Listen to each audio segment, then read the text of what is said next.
Bienvenidos al último día de la 21ª Jornada de Informática del Uruguay. Muchísimas gracias a todos los asistentes. En este caso vamos a tratar el tema El oráculo moderno para predecir el futuro, redescubriendo la inteligencia estratégica.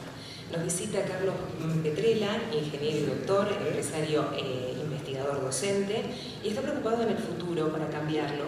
Y justamente esperemos que esta charla nos sirva de mucho y seguramente así será. Yo le daría los títulos caballero, amable y simpático. Bienvenido. Pajarito. No volaba. Es lo que he cosechado hasta ahora. Bueno, un gusto estar acá de nuevo, como todos los años, tratando de mostrarle qué pasó por mi cabeza durante un año y la cabeza de la gente con la que colaboramos, para mostrarle una visión un poquitito distinta de algunas cosas. Durante mucho tiempo yo estuve preocupado por gestionar proyectos de mejor o menor manera. Lo que descubrí durante ese tiempo es que se abren ventanas de oportunidades y se cierran, y lo que uno tiene que hacer es encontrar las ventanas propicias para hacerlo y en ese momento disponer de un equipo, en general de pares, que generen la masa crítica para hacer eso. Entonces, toda la artillería instrumental que suelen vendernos, que yo creo que es muy útil en términos de cómo gestionar la interna del proyecto, son instrumentos al servicio de comprender cuáles son las ventanas de oportunidad que tenemos, de tener un equipo capaz de desarrollarlos y el impulso y la pasión para hacerlo. Yo creo que esa es la diferencia. Lo demás se compra, y para lo otro está más cercano. Lo que quería presentarles hoy es una visión razonablemente rigurosa de nuestras perspectivas de futuro en términos de la visión que tenemos los uruguayos de lo que puede pasar en ese futuro y recorrerlo con ustedes. Esto fue publicado hace muy poco en Berlín. Es la primera vez que intento publicar primero en Europa que acá. Y es el resumen de todo esto. Ahora que me entré por internet para ver el precio, y no es al alcance de los uruguayos. Por eso es que quiero hacer un esfuerzo para mostrárselos. Cuando le pregunté a varios compañeros, está barato, Carlos. Para nosotros no. Un libro que vale más de 100 euros no está para nosotros disponible. Entonces lo que estoy haciendo es mostrarle algunas de esas cosas. Algunos de los documentos de trabajo quedan en las librerías universitarias. Espero compartir todo esto con ustedes acá. Este proyecto, si bien maneja toda la artillería del estado del arte sobre cómo predecir el futuro de una manera sistemática, lo que quiero presentarles acá es la parte final, que es cómo se inserta ese desafío en la situación del Uruguay hoy y qué nos permite ver en el Uruguay de hoy todos. Para lo cual, la aproximación que se sostiene tiene un componente cultural muy importante. O sea, si bien la razón importa para ver cómo entendemos el futuro, los aspectos culturales, y particularmente los aspectos culturales de los uruguayos, moldean, condicionan, replantean muchas de las cosas que hacemos. Entonces, la posición que voy a hacer empieza por algunas creencias que tenemos respecto a cómo vemos el pasado, el presente y el futuro, los uruguayos. ¿Qué posible aproximación tenemos ante eso? ¿Qué sería lo bueno y lo malo en términos de valoraciones cualitativas? Hacer un análisis crítico de la realidad de cara al futuro y finalmente ver algunas alternativas para abordar el desafío de cara al futuro del Uruguay. Primera cosa importante. Respecto del futuro, hay muchas maneras de verlo. La mayor parte están dentro de nuestra cabeza y tienen que ver con, si nos imaginamos un futuro que es igualito al pasado, si pensamos en rupturas del futuro con el pasado o si pensamos en transiciones inteligentes. Uno diría, prefiero transiciones inteligentes. El problema que tenemos es que muchas veces, aunque queramos que sean inteligentes, son transiciones muy traumáticas. Y uno de los grandes desafíos que tenemos de cara al siglo XXI es que un futuro igual al pasado es una utopía que se forman pensando de que, como en el pasado tuvimos mucho tiempo para adaptarnos y para hacer pequeños ajustes, eso va a ocurrir en el futuro. Van a haber grandes cambios, enormes cambios, no controlables por nosotros mismos. A nosotros nos enseñaron que podemos ser dueños de nuestro futuro personal, grupal, empresarial y nacional, y eso no es cierto. Somos dueños de nuestro futuro muy en parte y estableciendo algunos condicionamientos, pero va a haber otras cosas, incluso el azar, que nos va a cambiar. Yo les decía a varios compañeros en la charla previa, hay una frase de Churchill que me gusta muchísimo, que dice: independientemente de lo importante que haya sido en tu vida, en definitiva, la cantidad de gente que va a ir a tu entierro depende de si llueve o no. ¿Qué quiere decir eso? Que las cosas importantes, yo espero que me pasen cosas importantes antes de que me muera, pueden depender de algo como el tiempo, pueden depender del azar. No es lo que nos enseñaron en la escuela, que el individuo correcto, que estudia, que se ordena, que no miente, le va bien estadísticamente. Pero a ti, a mí o a ti, por ejemplo, si tú cruzas en las esquinas donde tienes que cruzar, miras el semáforo, no tienes problemas. Miras para un lado, miras para el otro, y cuando estás pasando te cae arriba un helicóptero. Eso es lo que dice Nassim Taleb de los cisnes negros. Las cosas que no están bajo nuestro control y que gobiernan nuestro futuro de una manera que nos hace preocuparnos mucho. Tenemos que empezar a aceptar eso, sobre todo los uruguayos que vemos que nuestro futuro puede ser tan apacible como el pasado, que lo podemos transitar tranquilamente, que lo que estudiamos nos va a servir por 10 o 20 años. Todo eso cayó. Entonces, ver el futuro como una imagen del pasado, como decía Oliu, como una utopía rutinaria en la cual éramos felices. Hay que ser cuidadosos, porque si seguimos teniendo una utopía rutinaria, que en algunos casos la tenemos, vamos a dejar de ser felices. Entonces hay que meter el cambio en nuestra perspectiva del cambio en lo que tenemos que hacer. Si pudiéramos hacer un tránsito inteligente sería mejor, pero nadie me dijo a mí que es un tránsito inteligente. Sobre todo porque los grandes cambios que se avecinan tienen un componente emocional muy importante. La posible aproximación a todo esto es un modelo conservador en el cual el pasado es una proyección del futuro. Es un modelo que usamos durante mucho tiempo. ¿Por qué? Porque había ciertas linealidades entre el pasado, el presente y el futuro, y entonces se justificaba. Por los años 60 en el mundo empezaron a darse cuenta que había ciertas tendencias macro, empezaron con estudios en Estados Unidos, y hoy sabemos que hay tendencias macro en el mundo que nos van a condicionar por más que veamos en Uruguay. Entonces, saber cuáles son esas megatendencias que nos van a afectar de una manera o de otra, y las paradojas de esas megatendencias, es una cosa muy importante. La otra es qué ventanas de oportunidad hay respecto a las grandes tendencias que existen. El concepto de ventana de oportunidad, yo me acuerdo que lo habíamos intuido con Hugo, que está sentado acá adelante, hace 20 años, cuando decía: se alinearon los astros. La visión casera de la ventana de oportunidad es que se alinearon los astros, o sea que se dieron un conjunto de condiciones favorables para que en este país pudiéramos hacer la reforma portuaria, pudiéramos hacer el cambio en el régimen previsional. Quiere decir que hubo un conjunto de factores, algunos políticos, otros económicos, otros culturales, que permitieron eso. Y eso es lo que Carlota Pérez, la venezolana, plantea en términos académicos como ventana de oportunidad. Entonces, una de las cosas que tenemos que mirar si queremos predecir el futuro es qué ventanas de oportunidad hay. Todos tenemos ventanas de oportunidad, pero es difícil saber cuáles son y transitar las más apropiadas. Para visualizar el futuro, eso es importante. Y por último, los cisnes negros, que hablamos de que tenemos que aceptar que hay cosas que no podemos prever y controlar que van a afectar nuestro futuro. Por ejemplo, lo que pasó en Japón, la confusión de un tsunami con una planta nuclear generó un cisne negro.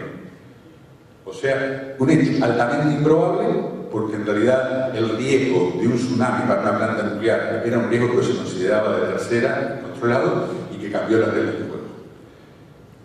¿Qué dice la teoría que tenemos que hacer con los cisnes negros? ¿Lo podemos evitar? No. ¿Lo podemos predecir? No.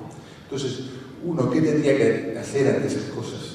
Apostar a la mayor flexibilidad y a la mayor capacidad de aprendizaje que tengamos como seres humanos para enfrentar lo que no sabemos qué es.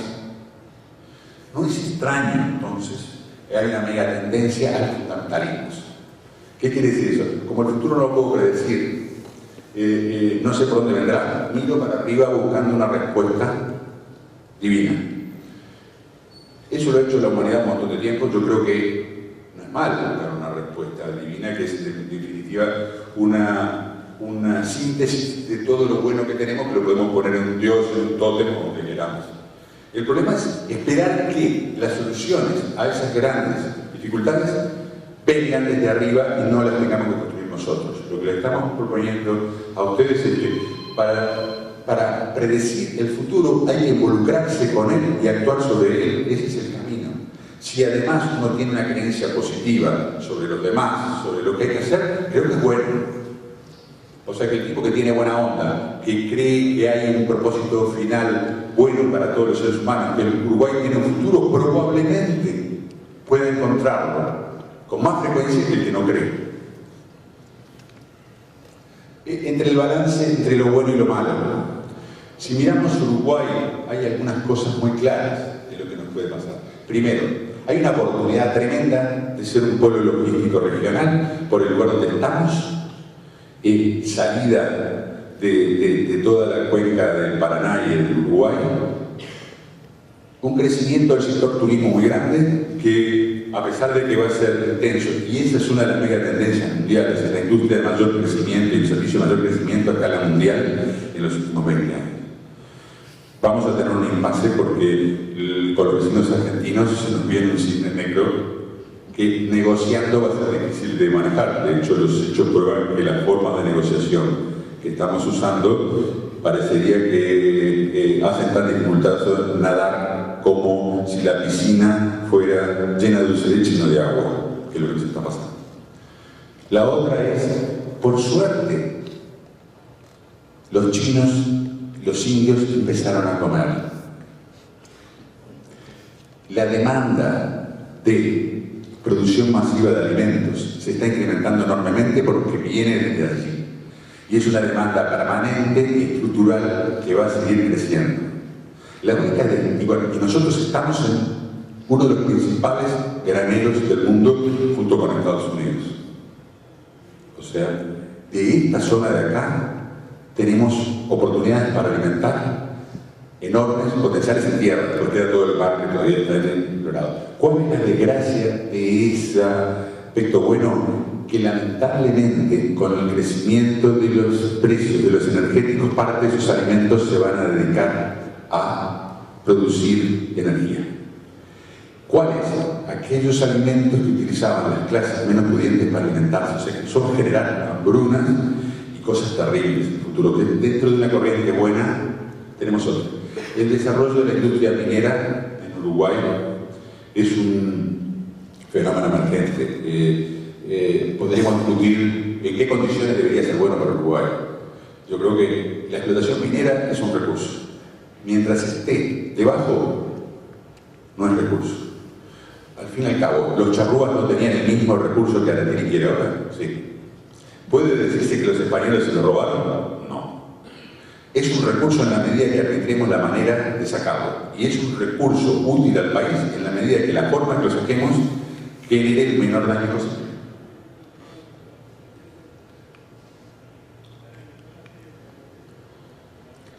¿Qué cosas son más cuestionables en nuestro país?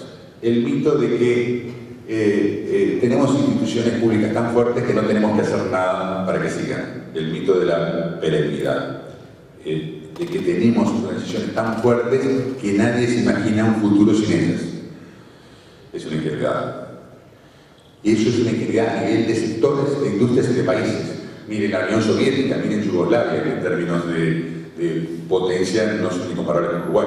La pregunta que yo le hago a mis estudiantes siempre al empezar nuestros cursos es: ¿en 20 años Uruguay existe? Bien, claro. ¿Y en 50 existe? ¿Y en 100 existimos? Lo que no me cabe duda es que va a depender en gran medida de nosotros que existamos. Cuando digo que existamos, que podrá haber un lugar del territorio que se llame Uruguay. Cuando yo digo que existamos de manera soberana y sustentable, es una cosa distinta, ¿no? La inoperancia de nuestra educación media como articulación es un desastre. O sea, o solucionamos eso o como país vamos a perder viabilidad productiva y viabilidad social. Los desequilibrios regionales que estamos teniendo hoy son terribles, sobre todo por las asimetrías entre Argentina y Brasil por un lado, un Brasil más predecible, una Argentina bastante impredecible, un Paraguay que le dimos la espalda. Le dimos la espalda porque apareció una ventana de oportunidad con Venezuela. Eso, que podría ser tácticamente útil, estratégicamente muestra que cuando nos conviene nos olvidamos de nuestros amigos. Y realmente en las asimetrías hay muchas más similitudes entre Paraguay y Uruguay, por un lado, como el bloque chico, y Argentina y Brasil por otro. Entramos en un camino peligroso. ¿Por qué? Porque si ustedes miran los códigos de ética en la historia de la humanidad, la reciprocidad es una de las primeras cosas que aparecen en todos los códigos de ética. Entonces, si hicimos eso porque nos conviene, ¿qué derecho tenemos a reprocharle a cualquier otro que diga, mirá, lo que dice el marco jurídico es esto, pero como me conviene a mí, políticamente hago lo que quiero? Es peligroso para cualquier país, pero para un país que no tiene ejército ni potencialidad económica para generar sus propias arbitrariedades es peligrosísimo. ¿Me explico? ¿Sigue? La otra cosa importante es las contenciones energéticas a la vista. Si bien en nuestro país estamos buscando energías alternativas, las contenciones energéticas van a existir y van a frenar el desarrollo del país. Y les digo, en el corto plazo, el indicador de desarrollo de un país que predice más su desarrollo es la energía. Un país que tiene contenciones de energía tiene contenciones de desarrollo, eso es evidente. En el largo plazo, las contenciones son educativas, entonces estamos en el peor de los mundos. En el corto plazo vamos a tener contenciones energéticas y en el mediano y largo plazo vamos a tener contenciones educativas. Les digo esto. Eso es un problema de soberanía, no es un problema del Frente, del Partido Nacional, del Partido Colorado, es un problema de soberanía de los uruguayos.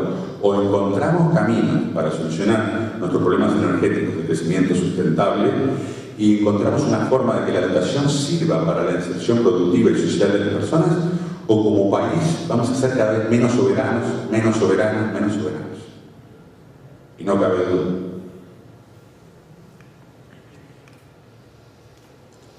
En el análisis críticos, vamos a mirar lo bueno primero, porque somos optimistas. Algunas megatendencias, si ustedes miran las megatendencias, son favorables al Uruguay, en términos de alimentos, de globalización, del uso de las tecnologías de información.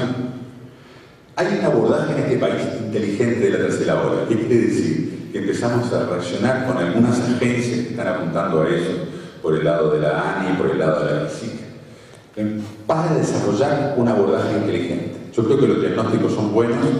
Tenemos algunas contenciones y algunas dificultades de instrumentación muy grandes. O sea, por ejemplo, a pesar del esfuerzo, hemos caído en alguna de los desarrollos. Que yo no creo que sea justo endilgárselo solo a la GESIC y a la ANI.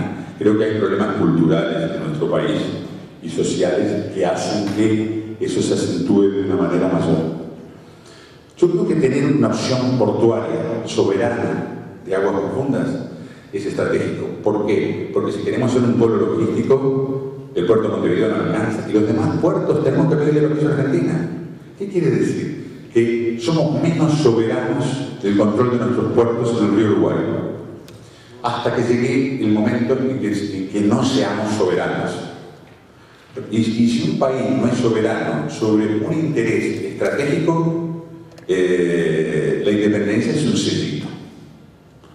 ¿Me explico lo que quiero decir? Entonces, tenemos una contención muy importante como polo logístico, tenemos una contención como polo energético y tenemos, yo diría, un desastre calamitoso sobre todo en nuestros sistemas medios de educación. Yo pienso que eso nos está condicionando el futuro más allá de quién gobierna y más allá de la visión ideológica con que cada una de las familias ideológicas del país ve el futuro.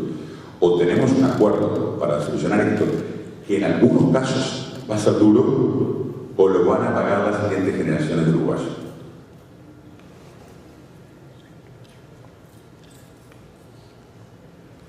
Hay algunos signos de menos.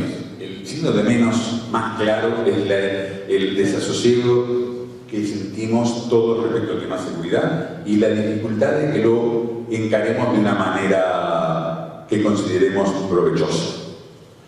Hay una cosa interesante en todo eso, que es la doble acción. Cuando uno está enfermo y tiene fiebre, tiene que usar un antipirético para bajar la fiebre. Eso no quita el tema de fondo. Entonces, los países tienen que tener medidas de emergencia para atender algunos de esos casos, como el problema de la menoridad, y también tiene que tener medidas de fondo para lograr esa reinserción. Pero son medidas complementarias y ambas tienen que ser desarrolladas.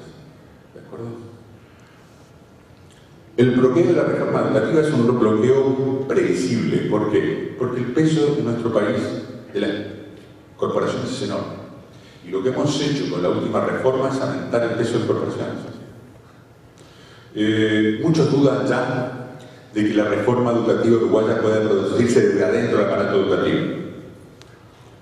La primera cosa es que la reforma educativa, más allá de las cosas que propuso Rama, más relevante, surgió desde fuera del sistema educativo. El plan Ceibal no es parte del sistema educativo, surgió del Poder Ejecutivo. ¿Qué quiere decir? Que el principal instrumento de cambio, que podríamos discutir si es bueno o malo, no salió del sistema educativo. Mala señal. Porque entonces, si creemos en Schumpeter, que nos dice que el desarrollo tiene que ser endógeno del sistema del que hablamos, tenemos un problema grave. O sea que si las principales iniciativas de cambio de un sistema que está, yo diría, casi inoperante, no salen de dentro del sistema, tenemos un problema enorme. Yo creo que, por ejemplo, no es el mismo problema que tenemos en el área energética, porque de adentro del sistema están tratando de salir soluciones. Podemos discutir si son buenas o malas. ¿Cuáles son las soluciones educativas en este país respecto de eso? No salen. Y también hay algo que la carga ideológica nos está matando, que es que los indicadores que nos dicen lo mal que estamos, como por ejemplo el resultado de las 10 pruebas de PISA, que son pruebas serias, y lo que hacemos es denostarlos, ridiculizarlos, para no sentirnos culpables de lo mal que estamos. Pero no nos damos cuenta que estamos mal no solo con las pruebas PISA, expulsamos a la gente del sistema, los sacamos del sistema. Entonces, esas son cosas en nuestro futuro muy difíciles de sobrellevar, con un signo de menos. La soberanía energética es otro. Por supuesto que el problema de la soberanía energética no es producto del gobierno, ni de este, ni del anterior, ni del anterior. ¿Qué es lo que sucede? Una economía basada en el petróleo en un país que no tiene petróleo condiciona su soberanía energética. Esperar que los vientos favorables en los molinos nos solucionen el problema es una ingenuidad. Actuar buscando métodos alternativos es inteligente, pero miren lo que dan los métodos alternativos y de todas maneras esos métodos alternativos son paliativos ante un problema de bloqueo de nuestras posibilidades de desarrollo energético que este país tiene que estudiar en serio. Por último, ¿qué es el Mercosur hoy? Es un contrato de adhesión que firmamos con Brasil y Argentina. ¿Cómo está? Atenta contra nuestra soberanía. Podemos cambiar eso, si no cambiamos eso, vamos a seguir sufriendo revolcones.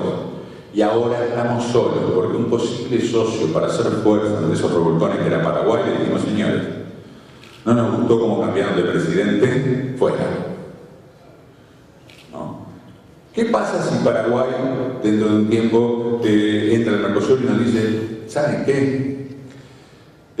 Al fin y al cabo, ustedes me caen bastante mal, porque en el momento que los necesité, no los tuve, y por lo tanto, cuando necesiten mi ayuda, no la van a tener. Perdimos el único socio que era nuestro par en el Mercosur. Un Mercosur que es difícil, porque hay pocos bloques que sobrevivan con tremendas asimetrías, como la de Brasil y Argentina respecto de nosotros. Pensar que exista una Venezuela que nos aporte beneficios circunstanciales es correcto, circunstanciales, pero la definición de asimetría propia del bloque va a seguir igualmente acentuada, pero en este momento estamos solos, porque los que podían ser nuestros socios para manejar algunas cosas les dimos un portazo.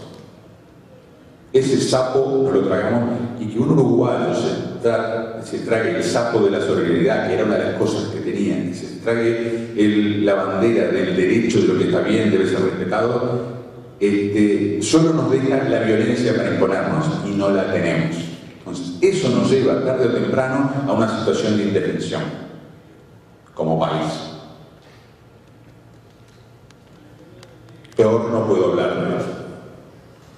Espero que, y lo hablo convencido, y espero que realmente recapacitemos como país, porque este camino no es el camino de un país que es potencia en hacer valer sus derechos en el ordenamiento internacional. No decir que los uso o no los uso dependiendo de si me conviene o no. Que puede ser que los argumentos de conveniencia que usamos con el ingreso de Venezuela sean económicamente correctos. No lo niego.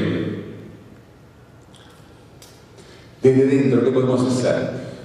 Seguir pensando en el desafío que nos genera la tercera ola, pensar en reforzar nuestra agenda digital.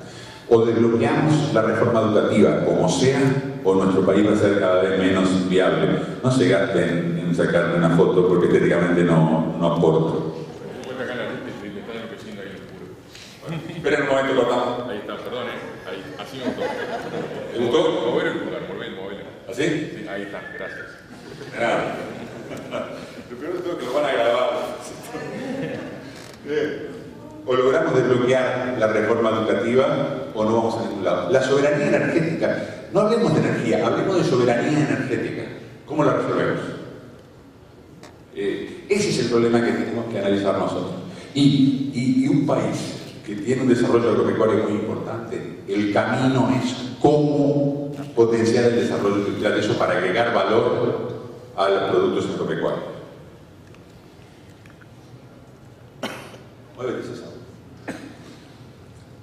¿Qué podemos hacer cuando miramos hacia afuera? Que hay que mirar hacia afuera. No cabe duda que el turismo ecológico es una cosa que podemos capitalizar en este país. Y sobre todo buscando accesos de países desarrollados que realmente buscan ese interés. El Uruguay como polo logístico, nosotros tenemos que favorecer la infraestructura para que eso ocurra y capitalizar el lugar estratégico en el que estamos en Uruguay para ser el polo de ingreso y salida de más de la mitad de América del Sur. No cabe duda que hay que agregar valor a la producción interna, que tuvimos unas oportunidades con las masteras, pero que se puede obtener mucho más de la industria forestal que pasta de celulosa. Replantear la integración de Uruguay en términos globales. ¿Por qué? Porque si seguimos apostando a esta estructura del Mercosur, nuestra soberanía va a ser limitada cada vez más. Algunas reflexiones. Debemos empezar a sistematizar el estudio de los futuros y a desideologizarlo. Porque si ustedes ven las declaraciones de los tres partidos, tienen una mochila ideológica brutal. No es malo tener una mochila ideológica. Yo la tengo. Por ejemplo, y la mía es de tipo visual. Cuando me dicen, ¿cuál es la suya?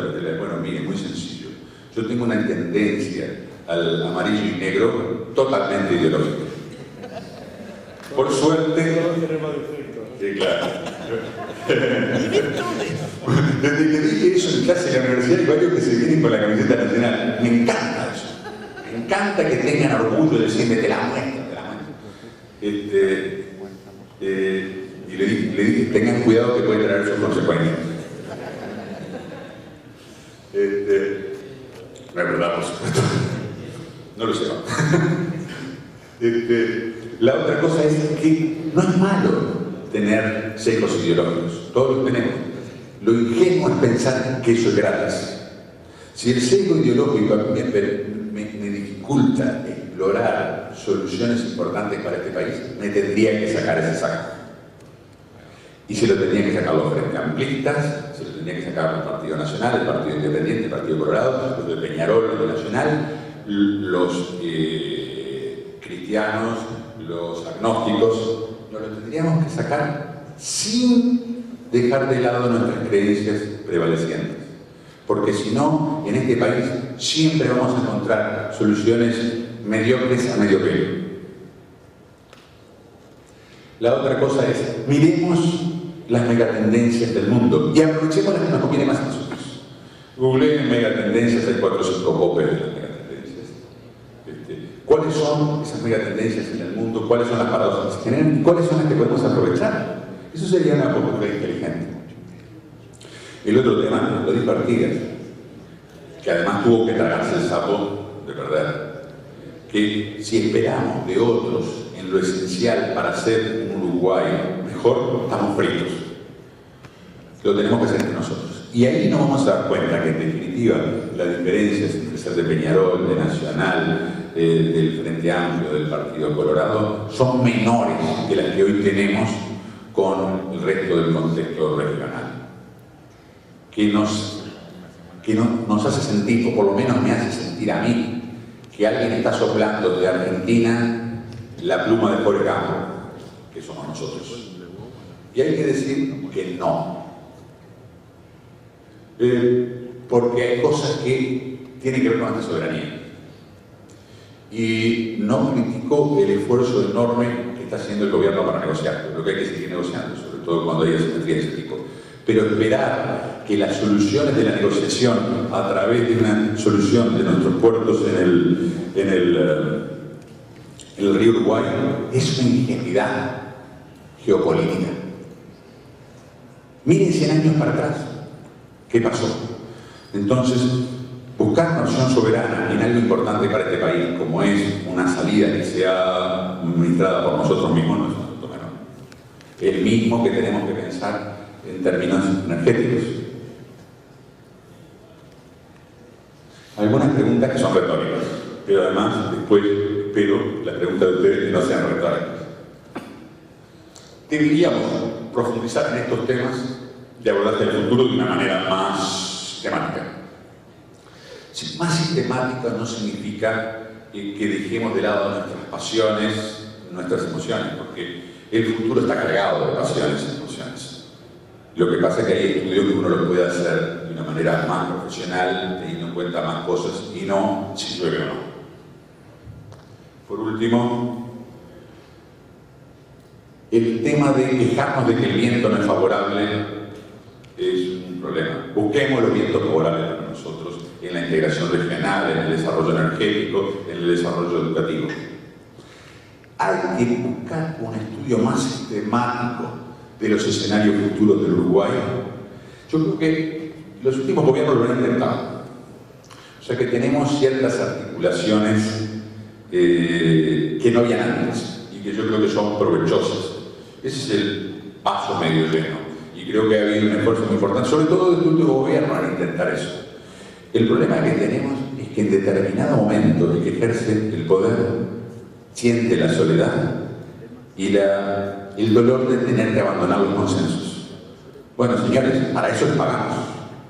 Es decir, el que piense que las soluciones de este país, de la Presidencia de la República, de la Secretaría de Estado, va a surgir de enormes consensos cuando lo que hay que hacer es innovar, es pensar que los países se dirigen exclusivamente por lo que piense la totalidad de la gente. Se elige respetando lo que piense la totalidad de la gente, pero marcando liderazgos, porque si no, nuestro sistema educativo va a seguir donde está, estancado, las soluciones soberanas energéticas no las vamos a ver y vamos a seguir pidiéndole permiso a Argentina para ser soberanos respecto de la salida logística de nuestro país. El otro día escuchaba a Rigo que pedía disculpas. En realidad es coyuntural. Yo me alegra que algunos argentinos estén pidiendo disculpas, pero en realidad es un problema de intereses. La ingenuidad nuestra es pensar que si algo afecta a los intereses argentinos, ellos no van a hacer lo posible por bloquearlo. No el ciudadano de a pie, que se parece mucho a nosotros, sino la clase gobernante. Bueno, señores, me he despachado al borde de la prudencia. En algunos casos dando un paso más. Creo que eso es bueno hacerlo. Me hago cargo de todo lo que he dicho acá y de que algunas cosas son controversiales y algunas incluso pueden ser objeto de cuestionamientos. Es es bueno que eso ocurra cuando miramos el futuro y no tener miedo en resultar incómodo para alguien. Si uno piensa en un futuro que sea cómodo para todos, es una copia del pasado.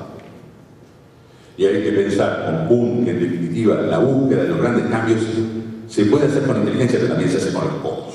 O sea que hay que buscar los sitios, los espacios para generar cambios muy importantes.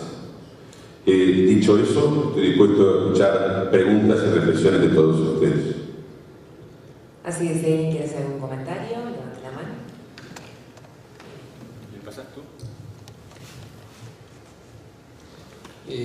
Bueno, Carlos, ha sido excelente tu exposición, nos hizo pensar mucho a todos. Sin embargo, a mí me dejó un hueco. Dale. El hueco que me dejó es que no abordaste el tema, que está subpresente en varias de tus expresiones, no abordaste el tema del circuito de innovación y como oportunidad para el desarrollo específicamente, y qué ves tú que estamos haciendo de ese ángulo en el país. Bueno,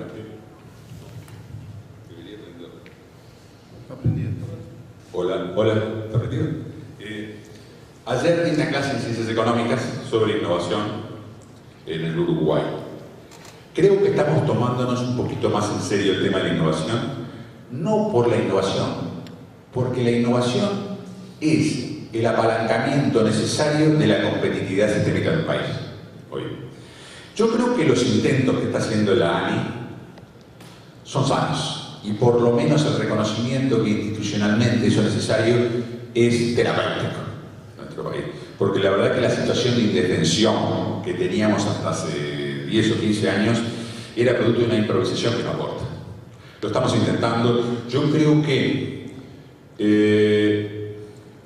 hay que tener la honradez de reconocer que la institucionalización de agencias como la ANI y la GICIC es un valor importante para el país, para empezar a generar un conjunto de situaciones favorables y aún asumiendo que en algunas cosas hay aciertos y en otras hay errores.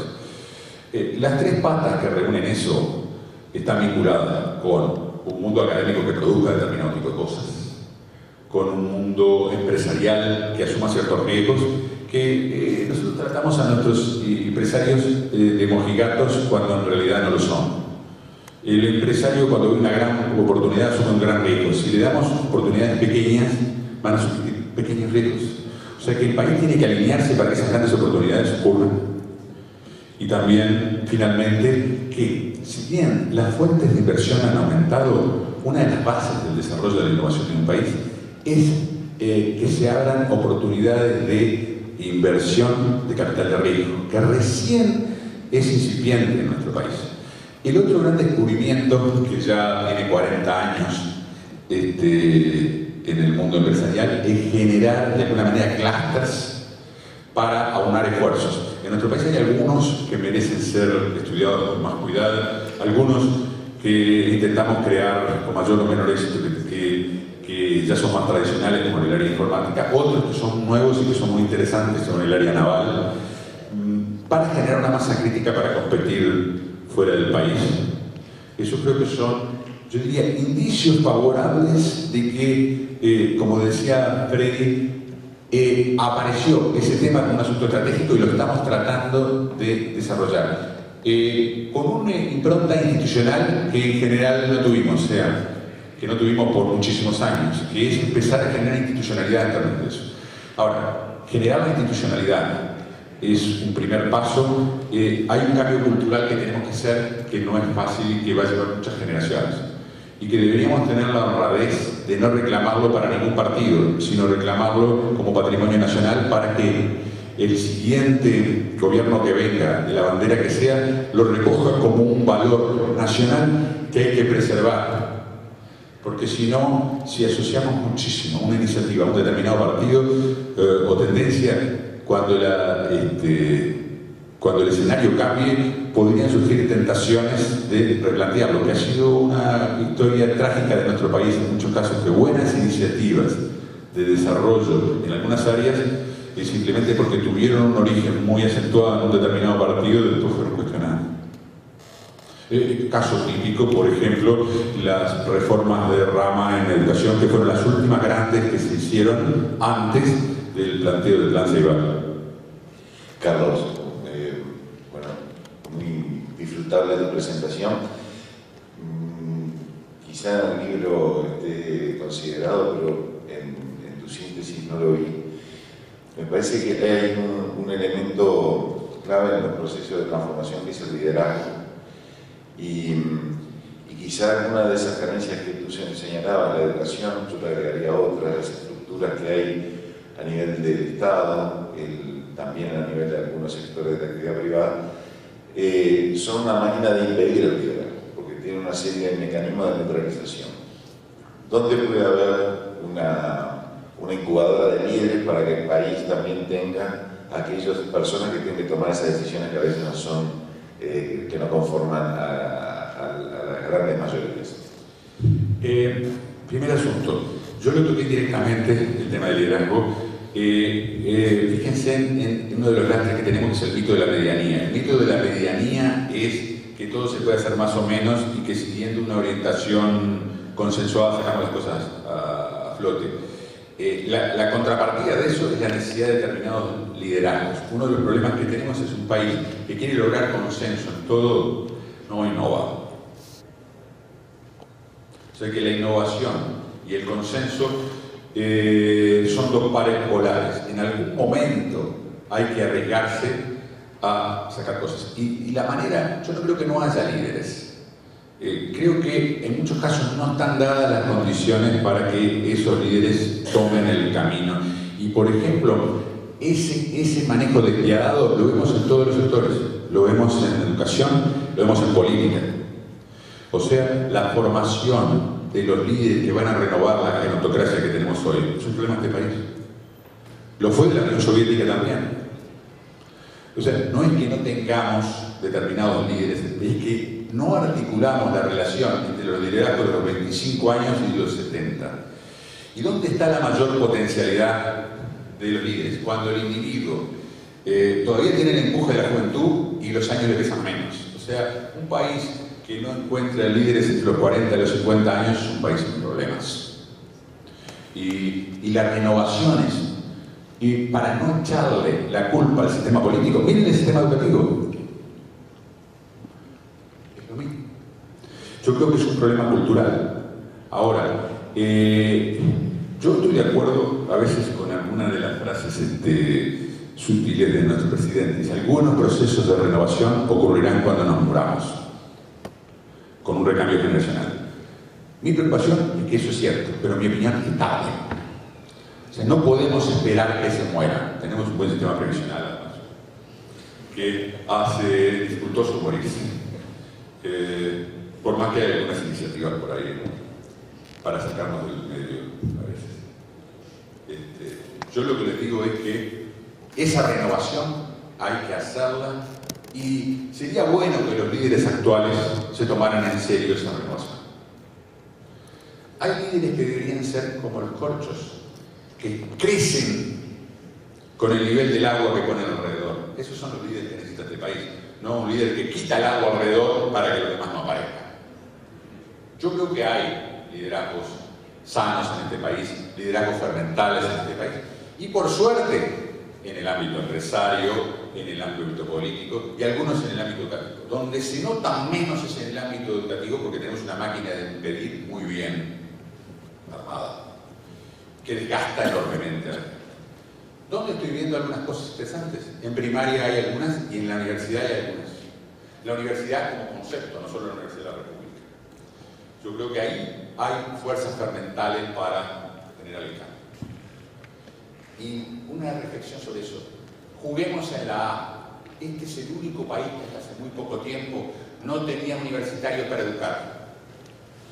La enseñanza universitaria, la enseñanza no era objeto de estudio universitario, era terciario. ¿Qué refleja eso? Que en educación tenemos que jugar en la B. Los países que se toman en serio la educación desarrollan la educación en todo el ciclo, desde el terciario al nivel de licenciatura y a nivel de posgrados y a nivel de doctorados. En nuestro país eliminamos eso, lo castramos, porque en un país se necesita una masa crítica abajo, pero también se necesita masa crítica de arriba, que ponga pienso y, como decías tú, liderazgo. O lo hacemos o nos suicidamos como país. No se suicida la derecha, la izquierda, lo de Peñarol, lo de Nacional, nos suicidamos como país. Estoy convencido de eso. Y me aburrí de decir cosas políticamente correctas. Hoy dije un montón de cosas que no son políticamente correctas y me las banco. Y muchos de nosotros estamos haciendo eso. Con prudencia, porque en realidad el camino ¿cuál es? Decirla sin agredir. He tratado de hacerlo sin agredir, personalmente, porque me parece que es injusto. Porque muchas veces hay jerarcas que están haciendo todo lo posible, lo que tienen un mecanismo, una máquina de impedir que les dificulta el desarrollo de las cosas. Yo creo que en realidad están habiendo cuestiones como para replantearnos eso ahora. Si esos liderazgos no aparecen en el área de educación, este país va a tener un problema serio. Ya lo está teniendo, pero va a ser más serio todavía. ¿Más preguntas? Muy bien, un fuerte aplauso para